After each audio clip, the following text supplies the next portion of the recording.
नमस्कार, जय हिंद, वंदे मातरम। दोस्तों, welcome to my channel study flight. आपका पुनः स्वागत है मेरे यूट्यूब चैनल स्टडी फ्लाइट पे। आज मैं आपको कक्षा 10वीं की गणित प्रश्नावली 1.1 पढ़ाने वाला हूं। आज से मैं आपको A to Z एक एक करके पूरे चैप्टर, पूरे एक्सरसाइज, एक एक एक्सरसाइज का एक एक सवाल पढ़ाने वाला हूं। तो आप लोग वीडियो में बने रहिए, लंबे समय तक बने रहिए, पूरा वॉचिंग करिए। आपको बहुत बेहतरीन तरीके से मैं इसमें मैथ पढ़ाने वाला हूँ। शायद आप ट्यूशन, कोचिंग, स्कूल कभी भी ऐसा पढ़ने के लिए नहीं पाए होंगे। अगर आपको तैयारी करना है, कक्षा 10वीं की बोर्ड परीक्षाओं की तैयारी करना है, तो आप लोग बने रहिए मेरे साथ। बहुत बेहतरीन तरीके से मैं आपको A to Z पढ़ाने वाला हूँ, ठीक है। तो आपको बिल्कुल भी बिना टेंशन के वीडियो को अंत तक देखना है और बहुत अच्छे से देखना है। A to Z बहुत अच्छे से मैं आपको सारा कोर्स पढ़ाने वाला हूँ। अगर आपको इसका बेसिक जानना है, पहले एक्सरसाइज का, तो बेसिक में इसके पहले वीडियो बना चुका हूँ। बेसिक आप उसमें से देख सकते हैं। फिलहाल अगर आप नहीं देखें तो कोई दिक्कत नहीं, आप यहीं पे ठहरिए, आपको मैं A to Z सब कुछ बता देता हूँ। एक ही वीडियो में कोशिश करूँगा पूरा का पूरा फुल सोल्यूशन एक ही वीडियो में पहली एक्सरसाइज का दे देता हूँ। हर एक एक्सरसाइज का एक ही वीडियो सोच रहा हूँ बनाऊँ, ताकि एक वीडियो में पूरा कंप्लीट हो जाए। तो चलिए देरी ना करते हुए वीडियो को शुरू करते हैं। तो पहला आपको देखना है, पहला क्या है, आपको एल्गोरिथम वाला सवाल दिया गया है। इसमें बस प्रश्नावली 1.1 में यही लगाना है कि भाज्य बराबर भाजक गुणे भागफल प्लस शेष फल। जहां भाज्य को हम a मानेंगे, भाजक को b मानेंगे और भागफल को q मानेंगे, शेषफल को r। ये रिमाइंडर आपका बना है। तो इस प्रकार से आप a बराबर बी क्यू प्लस आर लिख सकते हैं। किसको? भाज्य बराबर भाजक गुणे भाग प्लस शेषफल को आप लिख सकते हैं a बराबर बी क्यू प्लस आर। जहां r जो है, r का जो मान आएगा वो 0 से तो बड़ा होगा या 0 के बराबर होगा, लेकिन b वाले से क्या होगा? छोटा होगा।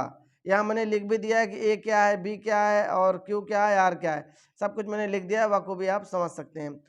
फिलहाल आप सोचते होंगे ये पता नहीं क्या बता रहे हैं, फिजूल की चीजें। तो ये आपका फिजूल का नहीं, ये अभी यूज होने वाला है। ये क्या है मैं अभी आपको समझाऊंगा। जब आप एल्गोरिथम थ्योरम आप हल करेंगे, यूक्लिड विभाजन एल्गोरिथम मेथड से आपको सवाल हल करने के लिए बोलेगा, तो आपको करना क्या है, ये वाला फार्मूला लगाना है। यही तभी ये यूज होगा, ये आप तभी समझेंगे ये कहाँ पे यूज होगा। तो इसके कुछ चरण है, मैं आपको दिखा रहा हूँ। आप लोग अपनी बुक से भी इसको पढ़ सकते हैं। तो देख सकते हैं इसमें 4 चरण दिए गए हैं, 3 चरण सॉरी।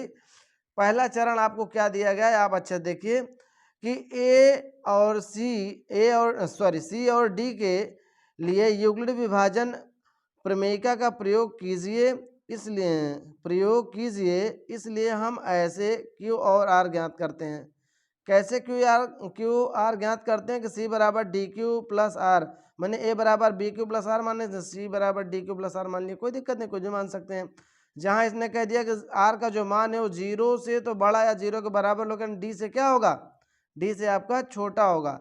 इसी प्रकार हमें तब तक इसको हल करना है जब तक रिमाइंडर जो आपका शेषफल है वो 0 जब तक ना आ जाए, तब तक हमें क्या करना है, इसको लगातार हल करते चले जाना है। तो इसको मैं ज़्यादा ना बताते हुए मैं आपको डायरेक्ट क्वेश्चन पे ले चलता हूँ, जिससे आपको तुरंत समझ में आ जाएगा और A to Z आप अच्छे से हल कर सकते हैं। जैसे पहला सवाल आप इसमें देख सकते हैं, एग्जाम्पल आप लगाइएगा। समझ में नहीं आता है तो आप मुझको बिल्कुल भी बता सकते हैं कि ये कैसे लगेगा, मैं आपको एक एक एग्जाम्पल सहित पूरा पढ़ा दूंगा, ठीक है।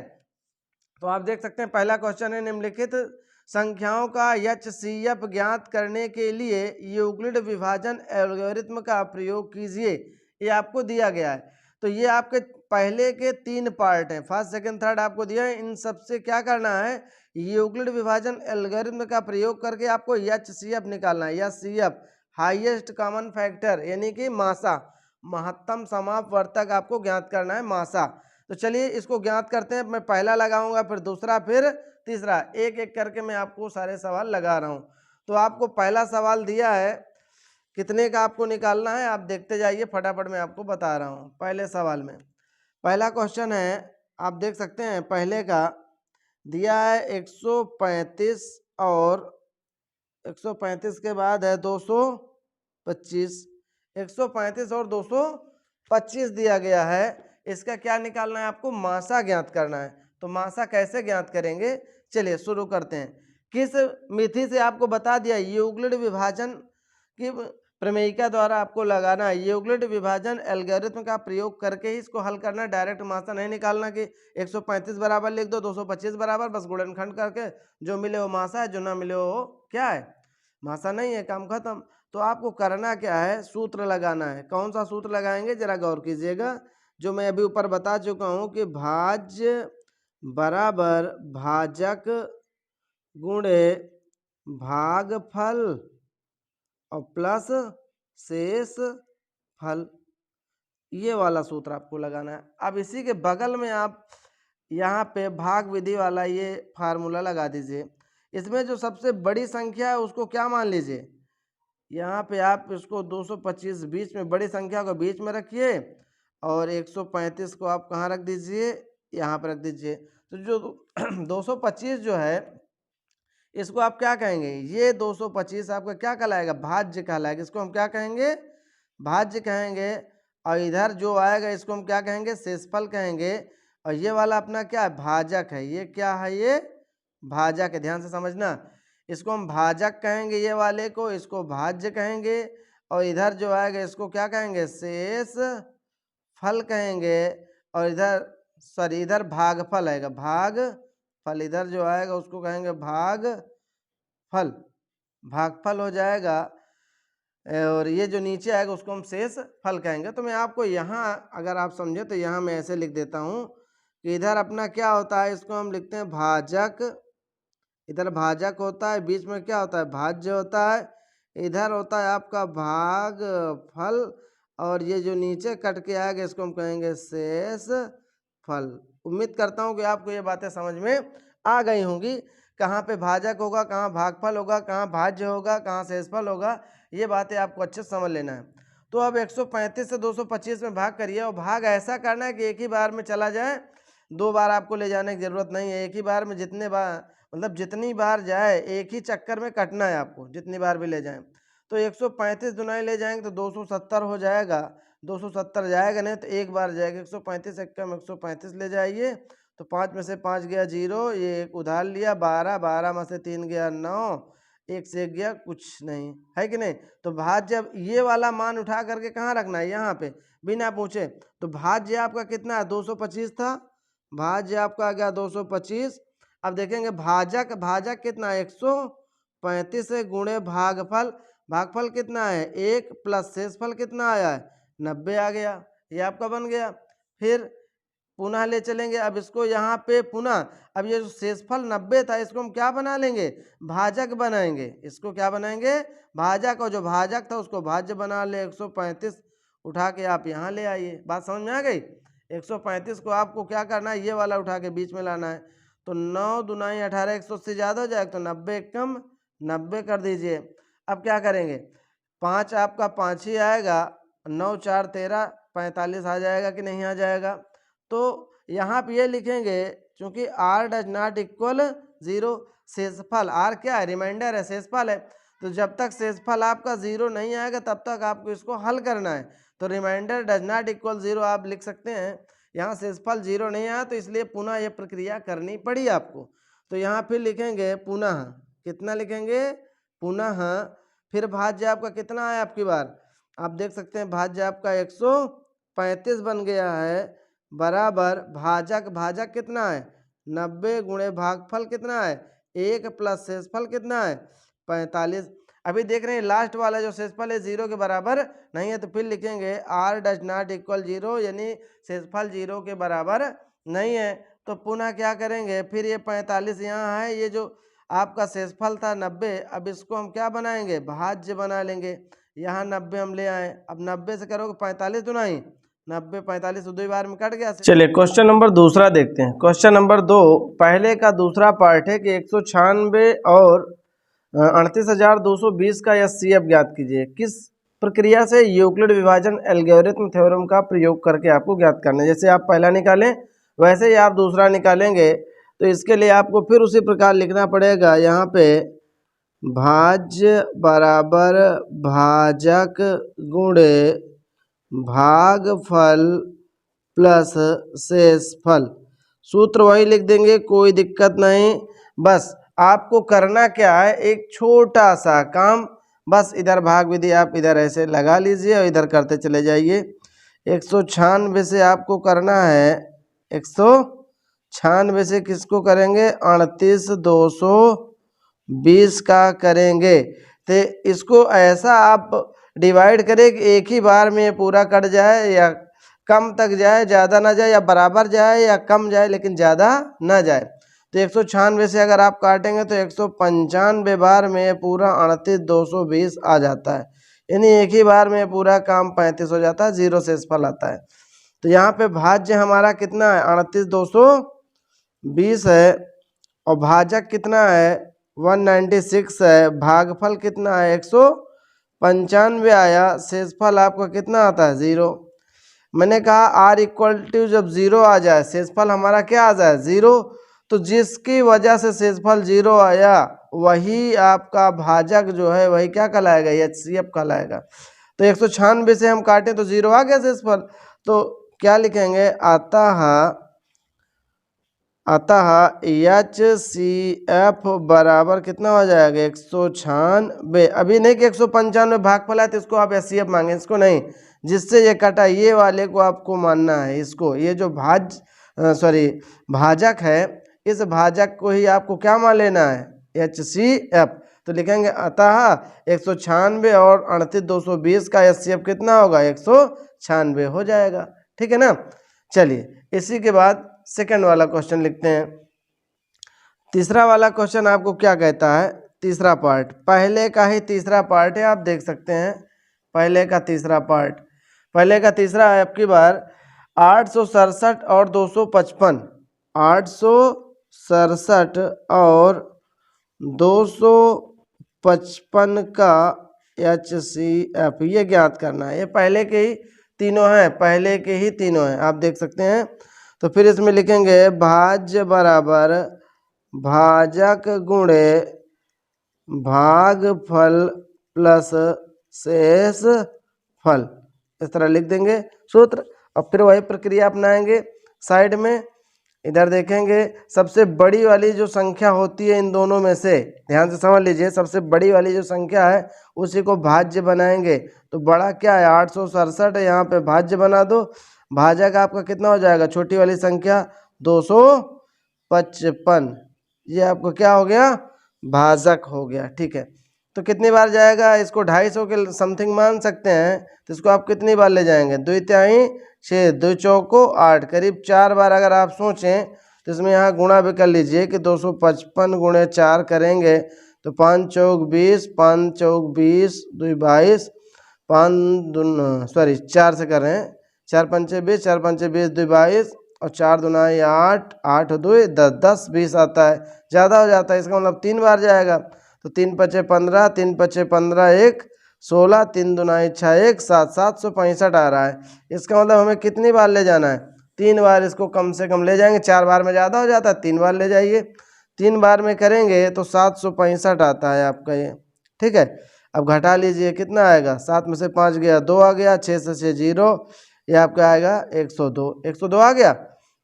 अब इसको यहाँ लिख देंगे, भाज्य आपका कितना था, भाज्य था 867 बराबर भाजक क्या है 255 गुणे भागफल है 3 और शेषफल आपको कितना है 102 आ गया। यहाँ लिखेंगे r does not equal 0, r का मान 0 के बराबर नहीं है। शेषफल हमें जब 0 मिल जाएगा तो जिसकी वजह से 0 मिला वही भाज्य हमारा क्या कहलाएगा, वही भाजक हमारा क्या कहलाएगा, HCF कहलाएगा, ठीक है।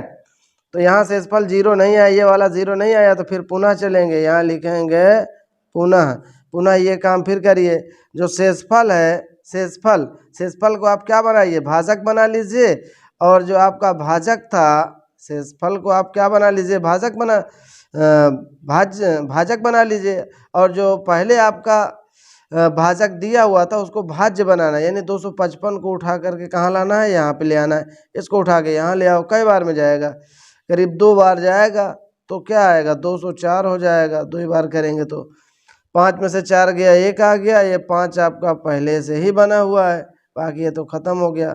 तो यहाँ लिखेंगे पुनः आपके भाज्य आपका कितना है 255 हो गया, बराबर भाजक कितना 102 है, गुणे भागफल क्या है 2, शेषफल कितना आ गया 51।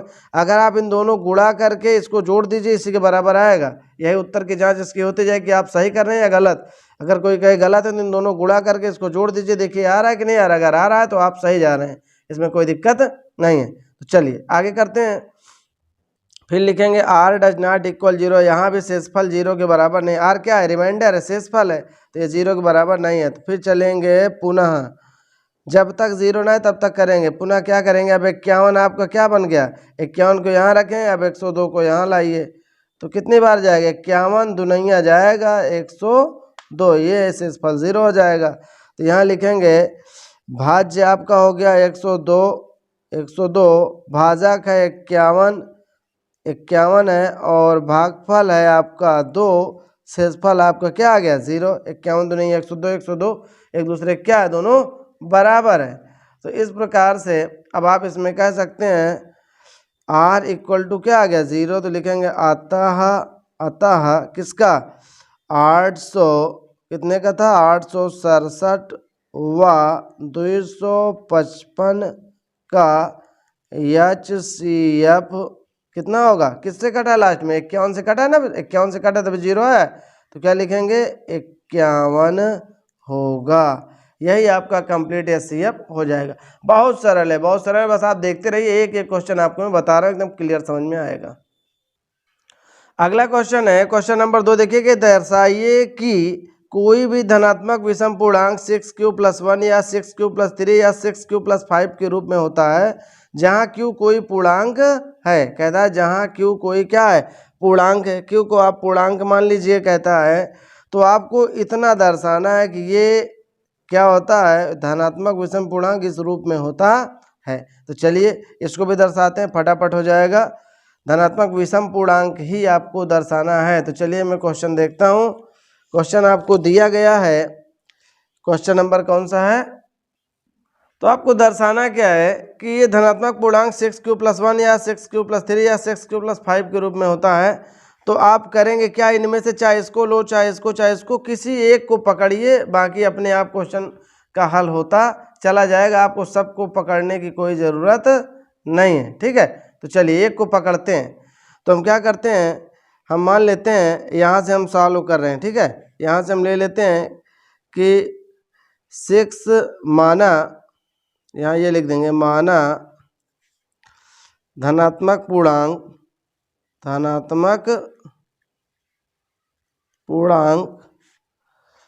6q+1, 6q+3, 6q+5 के रूप का है। आप चाहे इतना लिखिए या नहीं लिखिए, कोई दिक्कत नहीं, तो लिखेंगे अतः आप क्या करिए, b बराबर आपने पढ़ा होगा b बराबर CQ+1 लिखिए, या a बराबर BQ+1 आपने लिखा होगा, a बराबर BQ+1 ये भी लिख सकते हैं, कोई दिक्कत नहीं है। तो आप यहाँ पे a बराबर 6q+1 को पकड़ लीजिए। मैंने कहा इसको पकड़ो, इसको पकड़ो, इससे कोई दिक्कत नहीं, किसी को भी पकड़ो भाई। तो ये a बराबर आप इसी को मान करके लिख दीजिए। तो यहाँ पे a बराबर b, ये जो दिया है इसकी तुलना a बराबर BQ+1 से क्या कर दीजिए, तुलना। क्या करेंगे, तुलना करने पर बेहद ही सरल तरीके से बताऊंगा, बस आराम से आप देखते रहिए वीडियो को, एकदम क्लियर समझ में आ जाएगा। लास्ट तक देखते रहिए, एकदम समझ में ना आए तो बताइएगा, ठीक है। तो क्या है यहाँ पे b बराबर आप देख रहे हैं 6 मिल रहा है कि नहीं, बस b को ही पकड़ना है आपको। b का मान कितना मिल रहा है 6। तो यहाँ चूंकि मैंने आपको पीछे शुरू की वीडियो में ही बताया था कि यहाँ 0 less then r less than क्या होता है b, तो 0 less then r equal r equal क्या b का मान क्या आ गया 6, यानी r का जो मान है वो 0 के बराबर या 0 से बड़ा, तो 0 के बराबर ये हो जाएगा। अब 0 से बड़ा क्या 1 2 3 4 5, लेकिन कह रहा है r का मान 6 से छोटा 6 से बड़ा नहीं है। ये क्या है, ये मुंह किधर का घुमा है 6 की तरफ, 6 से बड़ा, 6 बड़ा है लेकिन r छोटा है ना, r जिधर मुंह नहीं है वो छोटा माना जाएगा। तो ये क्या है, r की तरफ मुंह किए नहीं, 6 की तरफ है, तो r का मान 6 से क्या मानेंगे, छोटा मानेंगे। तो 0 के बराबर या 0 से बड़ा, लेकिन 6 से क्या होगा, छोटा, तो 0 से 5 तक ले जाएंगे, 6 से छोटे तो माना जाएगा। तो बस ये संख्या अगर आपने निकाल लिया तो समझ लीजिए आपका काम हो जाएगा। बस इतना ही करना है आपको और कुछ नहीं करना है। अब इसके आगे देखते हैं। अब क्रम से आप रखते जाइए। इसको आप क्या करिए, ये जो आप माने थे a बराबर बी क्यू प्लस 1, इसको आप समीकरण 1 मान लीजिए।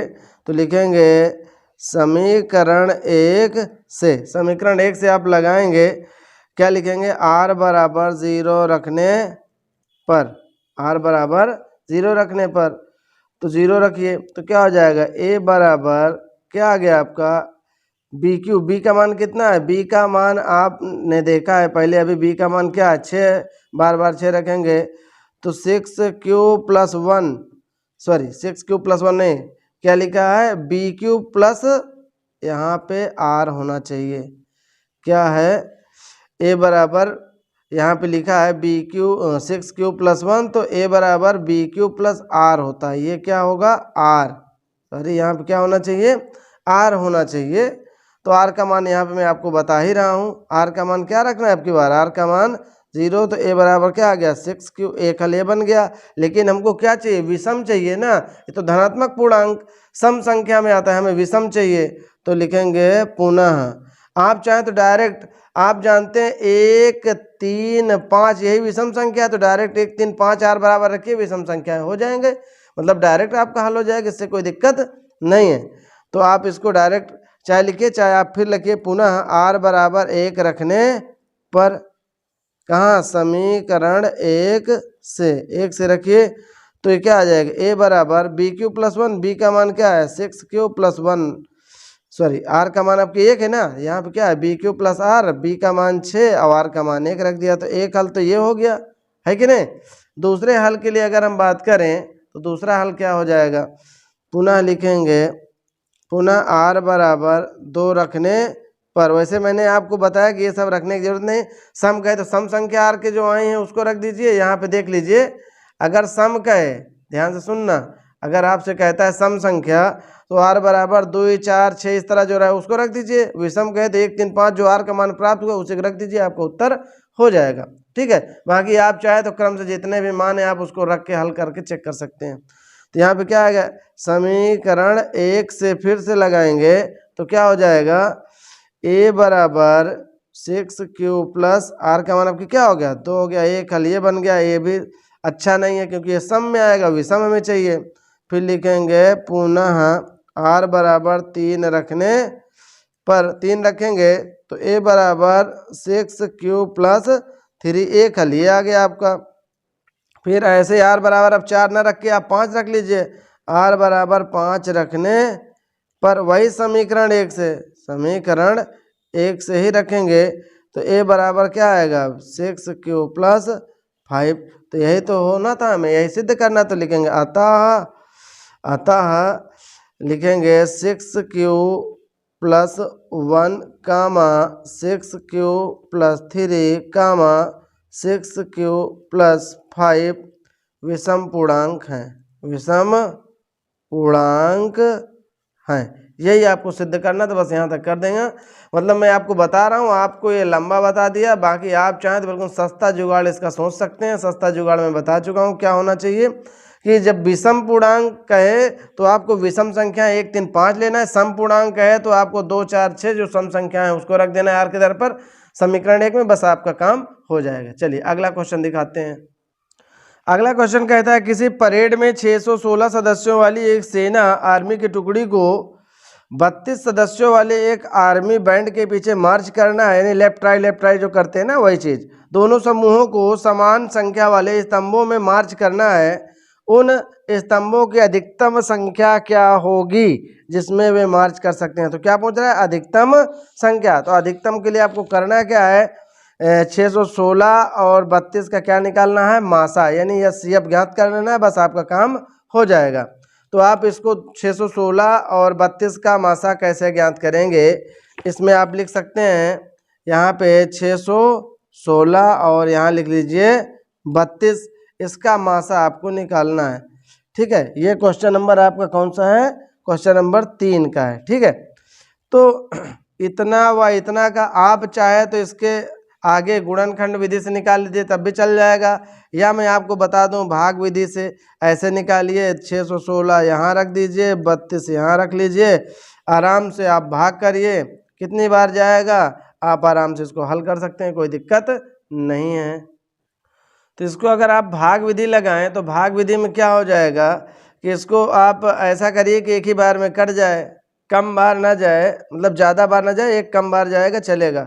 तो अगर आप इसको 20 बार करीब ले जाएंगे तो 640 हो जाएगा।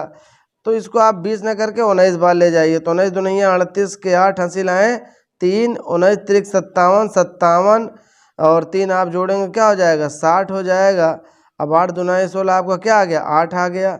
अब 8 को यहाँ रखिए, 32 को उठा के यहाँ रख दीजिए, 8 चौक 32। इस प्रकार आपका क्या आ गया है HCF आपका जो है वो क्या आ जाएगा 8 हो जाएगा। लिख सकते हैं आता है 616 व 32 का HCF बराबर क्या है 8 है।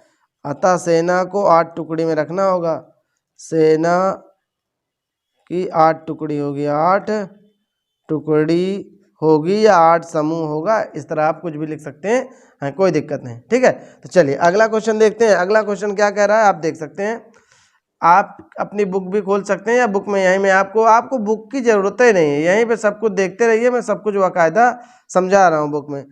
ये वाला कह रहा है चौथा, यूक्लिड विभाजन प्रमेयिका का प्रयोग करके दर्शाइए कि किसी संख्या धनात्मक पूर्णांक का वर्ग किसी पूर्णांक यम के लिए 3m या 3m+1 के रूप में होता है। धनात्मक पूर्णांक का वर्ग दर्शाना है, धनात्मक पूर्णांक का वर्ग किसी पूर्णांक यम के लिए इस रूप में होता है, 3m या 3m+1 के रूप में होता है। तो यहाँ पे आपको दिया गया है संकेत कुछ, तो जो दिया है उससे मुझे कोई मतलब नहीं, आप उसको देख लीजिए, मैं अपने हिसाब से आपको बता रहा हूँ गजब का। ठीक है, इसके बाद चौथे के बाद पांचवा बता देता हूँ, A to Z आपका खत्म हो जाएगी एक्सरसाइज। ठीक है, चलिए चौथा सवाल में हमें सिद्ध करना है कि किसी धनात्मक पूर्णांक का वर्ग जो है 3m या 3m+1 के रूप में होता है। तो हम इसमें करेंगे क्या, बिल्कुल छोटा सा काम है, तुरंत हल हो जाएगा। तो यहाँ से मैं करता हूँ इसको सॉल्व। तो यहाँ लिखेंगे माना a बराबर 3m, a बराबर 3m कर लेंगे a बराबर, तो a बराबर आप जानते हैं BQ प्लस क्या होता है R से, इसकी क्या करेंगे से तुलना करने पर तुलना कर देंगे तो यहाँ b का मान कितना आ जाएगा, b का मान 3 आ गया। तो यहाँ आप जानते हैं 0 less then R less than क्या होता है b, 0 less then R equal R less than b, यानी 0 R का जो मान है 0 से बराबर या 0 से बड़ा लेकिन b से क्या है छोटा। तो यहाँ पर 0 less then R equal R less than b, b का मान कितना आ गया 3। तो R का मान यहाँ कह रहा है कि 0 के बराबर या 0 से बड़ा, कहाँ तक, लेकिन 3 से छोटा, 3 से छोटा, R छोटा है ना 3 से, तो 3 से छोटा क्या होगा 0 1 2, यानी 2 तक आप ले जा सकते हैं। अब समीकरण 1 इसको आप करिए, तो समीकरण 1 का क्या कर दीजिए वर्ग, क्योंकि हमें क्या लिखा है किसी धनात्मक पूर्णांक का वर्ग, तो माना धनात्मक संख्या ये, मान लिया माना धनात्मक संख्या ये है, यहाँ आप लिख सकते हैं माना धनात्मक संख्या, धनात्मक संख्या आपकी a बराबर BQ प्लस 1 है। ठीक है, तो आप एक काम करिए कि समीकरण 1 का दोनों तरफ क्या करेंगे वर्ग कर देंगे। ठीक है, समीकरण 1 क्योंकि वर्ग पर हमें सिद्ध करना है, तो लिखेंगे समीकरण 1 का दोनों ओर वर्ग करने पर, दोनों ओर वर्ग करने पर तो a² बराबर आएगा BQ प्लस R का होल स्क्वायर। इसको आप समीकरण 2 कर लीजिए। बस वर्क करने पर आपको सिद्ध करना है तो वर्क कर लीजिए, यहीं पे कहा है कि घन करना है तो दोनों तरफ क्यूब कर लीजिए, बस आपका सिद्ध हो जाएगा। इसका अगला घन करना है ना तो उसको ऐसे करेंगे। तो यहाँ R बराबर 0, R बराबर 0 समीकरण कहाँ 2 में रखने पर, 2 में रख दो, 2 में रखने पर तो 2 में रखेंगे तो a² बराबर, तो भैया b का मान आप पहले 3 निकालो, तो b का मान 3q प्लस r का मान क्या है 0। अब इसका क्या करेंगे वर्ग कर देंगे, तो a² बराबर आएगा 3q का वर्ग, या ए स्क्वायर बराबर बन जाएगा 3 त्रिक 9q स्क्वायर, या इसी को आप लिख सकते हैं 3 गुणे 3q स्क्वायर, या इसी को लिख सकते हैं 3m लिख सकते हैं। क्यों? यहाँ लिख देना जहाँ m बराबर हमने क्या मान लिया 3q स्क्वायर। यम अगर हम 3q स्क्वायर को क्या मान लेंगे, यम मान लेंगे, तो ये क्या, ये 3m तो बन जाएगा, ये 3m मैंने लिख दिया। यही तो आपको सिद्ध करना था, एक बात आपकी सिद्ध हो गई है। ठीक है, दूसरा क्या करना है, ध्यान से देखिए, दूसरा क्या करेंगे हम, ध्यान से देखिएगा, दूसरा वाला लिखेंगे पुनः क्या करेंगे, r बराबर दूसरा रखना है, एक रखने पर आप एक रख के चेक कर लीजिए। तो एक रखेंगे कहाँ, समीकरण 2 से रखना है, तो ये ए स्क्वायर बराबर हो जाएगा बी क्यू प्लस आर का होल स्क्वायर है समीकरण 2, तो यहाँ बी क्यू का मतलब 3q प्लस आर का मान 1 का वर्ग, बी का मान आपका 3 आ गया, आर का मान 1 है। तो अब इसका वर्ग करेंगे तो क्या आएगा, ए स्क्वायर यानी 3 त्रिक 9q square plus B square यानी 1 के स्क्वायर प्लस 2ab यानी 2 तिहाई 6q आएगा। या आप इसको ऐसे भी लिख सकते हैं, 3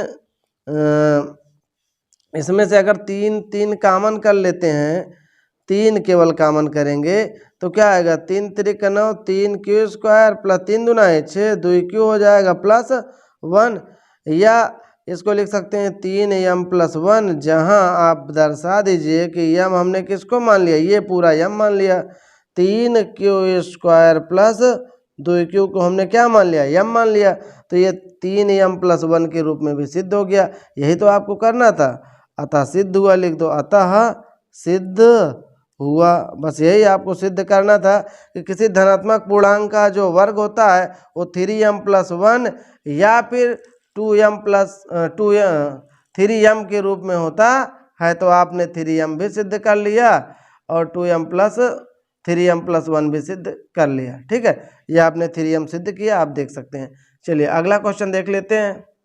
अगले क्वेश्चन में कह रहा है, युगल विभाजन प्रमेयिका का प्रयोग करके दर्शाइए कि किसी धनात्मक पूर्णांक का घन 9m प्लस 1 9m प्लस 8 के रूप में होता है। आपकी पिछले वाले में आपको वर्ग कहा था, आपकी आपको क्या कह दिया, घन कर दिया। तो चलिए घन करके देख लेते हैं कैसे आएगा। तो चलिए हमने कर लिया कि हमें सिद्ध करना है कि किसी धनात्मक पूर्णांक का घन 9m प्लस 1 9m प्लस 8 के रूप में होता है, ये हमें सिद्ध करना है। तो हम मान लेंगे a बराबर 9m, मैंने कहा 9m मानो 9m प्लस 1 मानो 9m प्लस 8, किसी एक को मान लेना है, क्योंकि हमें 9 से मतलब है सब में 9 9 9 दिख रहा है, ये r वाले से कोई मतलब नहीं है। तो हम क्या करेंगे, a बराबर बी क्यू प्लस आर से इसकी तुलना कराएंगे तो हमें b का मान कितना मिल जाएगा, 9। कुल मिला के हमें b से मतलब है। ठीक है, तो ये हमारा क्या है, माना धनात्मक पूर्णांक हमारा कितना है, a बराबर बी क्यू प्लस आर है कि नहीं।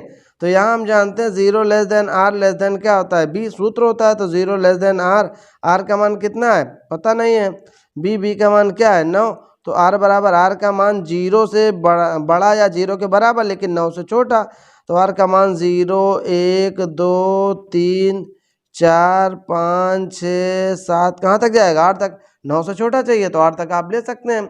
बस अब r का मान फटाफट क्या करिए, अभी आपको घन करना है। धनात्मक पूर्णांक का घन इस रूप में होता है ना, तो हम जो धनात्मक संख्या माने उसका घन कर लेते हैं।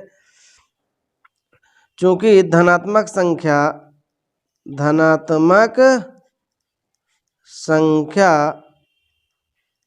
क्या है, a बराबर बी क्यू प्लस आर है, तो दोनों ओर क्या कर दो, घन कर दो। दोनों ओर इसका क्या करेंगे, घन करने पर आप घन कर सकते हैं। तो a का क्यूब बन जाएगा, इधर बी क्यूब प्लस आर का क्यूब बन जाएगा। ठीक है, इसको आप समीकरण 1 कर लीजिए, कोई दिक्कत नहीं है। यहाँ 1 कर लीजिए, चाहे ऊपर 1 मान लेना तब भी चल जाएगा। ठीक है, तो चलिए आगे देखते हैं। अब r का मान आप बारी बारी से रख दीजिए। तो r बराबर पहले क्या रखेंगे, 0 रखने पर 0 रख दीजिए। कहाँ, समीकरण 1 से यहीं पे रखना है सब में। तो 1 का क्यूब बराबर b का मान आप पहले निकाल चुके हो, b का मान क्या है 9, तो 9 क्यूब प्लस आर का मान 0। अब क्या करना है, इसका घन है, घन कर दीजिए। तो आपका क्या आएगा, 9 क्यू का क्या बन जाएगा, घन हो जाएगा, है कि नहीं। 9 क्यू का आप क्या कर देंगे, घन। अब आप इसको अगर चाहें तो 9 बाहर करके 9 9 81 क्यू क्यूब ऐसे कर लीजिए। तो आप इसको क्या लिख सकते हैं, इसको लिख सकते हैं 9m, जहां आप दर्शा सकते हैं m बराबर क्या, 81 क्यू क्यूब। 81 क्यू क्यूब को आपने क्या मान लिया, m मान लिया। तो पहला आपका क्या बन गया, 9m प्लस 1, यानी कि a बराबर आपका a क्यूब बराबर क्या आ गया, 9m। पहला आपका ये सिद्ध हो गया, पहला तो यही आया, 9m आपका बन गया। फिर लिखेंगे पुनः, अब r बराबर 0 के बाद क्या रखे, 1 रख दीजिए। तो लिखेंगे पुनः r बराबर 1 रखने पर, कहाँ, समीकरण 1 से, समीकरण 2, हाँ 1 से ही, 1 माने ना, तो 1 से ही रखना है आपको बार बार। तो आप क्या करिए, a क्यूब बराबर b क्यूब प्लस r है, b का मान क्या है, 9 है, तो 9 क्यूब प्लस r का मान 1, दोनों तरफ घन कर दो। तो घन करेंगे, इसका घन कितना आएगा, a cube plus b cube plus 3ab, कोष्टक में प्लस b, तो a क्यूब यानी कि 9 क्यूब का whole cube plus b cube plus 3ab।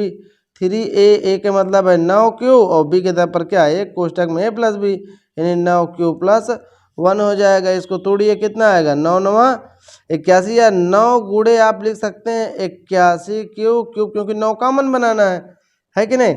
तो ये 2 बार का वर्ग हो गया, एक इसको मिलाओ 3 घात बन गया। ये आपका 1 का क्यूब 1 ही आएगा।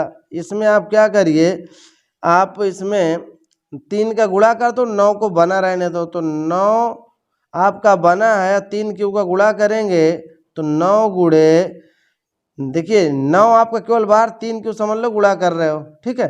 तो 3 क्यूब का गुणा करो, 9 त्रिक 27 आएगा, क्यू स्क्वायर बन जाएगा। 3 क्यूब का इसमें गुणा करेंगे तो ये 3 क्यू कम 3 क्यू, या फिर आप इसको 9 त्रिक 27 का पूरा इसमें गुणा करते जाइए, बाद में वो कर लीजिए, कोई दिक्कत नहीं, आप जैसे चाहें वैसे कर लीजिए, ठीक है। अब क्या करेंगे, इसमें से जिसमें जिसमें 9 आपका कॉमन बन सकता है, देखिए इसमें आप गुणा करेंगे, इसमें अगर आपने किया तो ये 9 भी तो बनेगा, गुणे ये 3 क्यू इसमें लिया, गुणे क्या है आपका 9 भी तो बना है, क्योंकि 9 3 क्यू तो यही 9 भी तो गुणा में है, 9 भी लगा दीजिए आप ऐसे। तो आप इसमें क्या करिए, 9 कॉमन कर लीजिए, जिसमें जिसमें 9, इसमें है, इसमें और इसमें, तो क्या बनेगा 81 क्यू क्यूब आएगा, प्लस का क्या बनेगा 27 क्यू स्क्वायर आएगा प्लस का 3 क्यू आएगा, ये आपका 3 क्यू आ जाएगा। इसमें सबसे क्या है 9 कॉमन है, प्लस 1 आप इधर कर लीजिए, तो क्या बन गया 9m प्लस 1, जहां आप दर्शा दीजिए, जहां आपका 81 m बराबर, हाँ m बराबर क्या 81 क्यू क्यूब, सॉरी यहाँ पे नीचे दिखा देता हूँ, आप नीचे देख लीजिएगा, यम का मान क्या है, यही वाला जो ये पूरा, इसी को यम मान लिया। तो 81 Q cube plus 27 Q square है प्लस 3 क्यू, ये आपका क्या बन गया, यम हो गया ठीक है। तो इस प्रकार ये 2 बातें आपकी सिद्ध हो गई, ये क्यूब, ये घन आपका एक ये वाला सिद्ध हो गया, और दूसरा आप देख ही चुके हैं, ये वाला सिद्ध हो गया। 2 बातें आपकी सिद्ध हो गई। आपको 9m प्लस 1, एक है 9m प्लस 8, ये भी लाना है, तो एक तीसरा आप सिद्ध करते हैं।